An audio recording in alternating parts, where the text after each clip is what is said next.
ne faslun li ab teqale la yajibu dana war xadaa uma fay la nga xam ne fi zimmati nekk na ci aw loos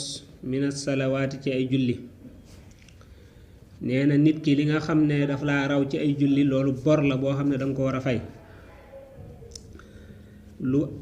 bunt bu am solo la bu mat a xam la ndax doomu aadama moom yàlla daf ko binde matut matadi googi moo tax julli yi mu ko sant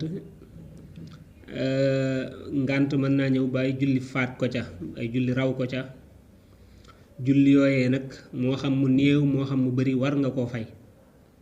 kon ñi naan yàlla moom duma fayonteeg moom loolu njuumte la yàlla moo ne la julli gi bu la faatee na nga ko fay bu la rawee na nga ko fay ko ndax bokk na ci ay turam almuntaxim waaw yàlla moom boo fayantu wut ak moom it mu fayantoog yow kon nag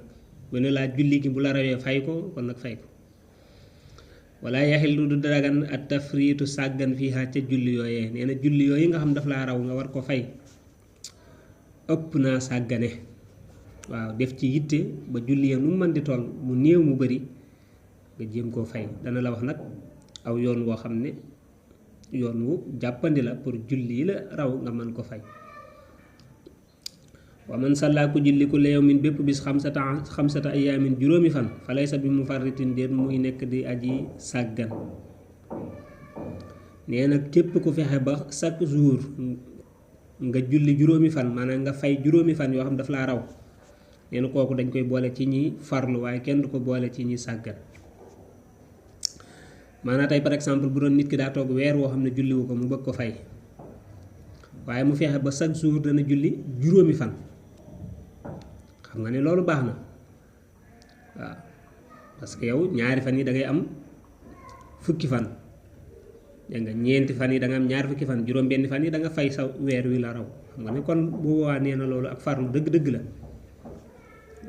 yaa xam nag na nga koy fayee nga xam chaque jour daal fexeel ba julli juróomi fan loolu boo ko defee bor yi lu mu bari balaa yàgg mën naa jeex mën ngaa fay yépp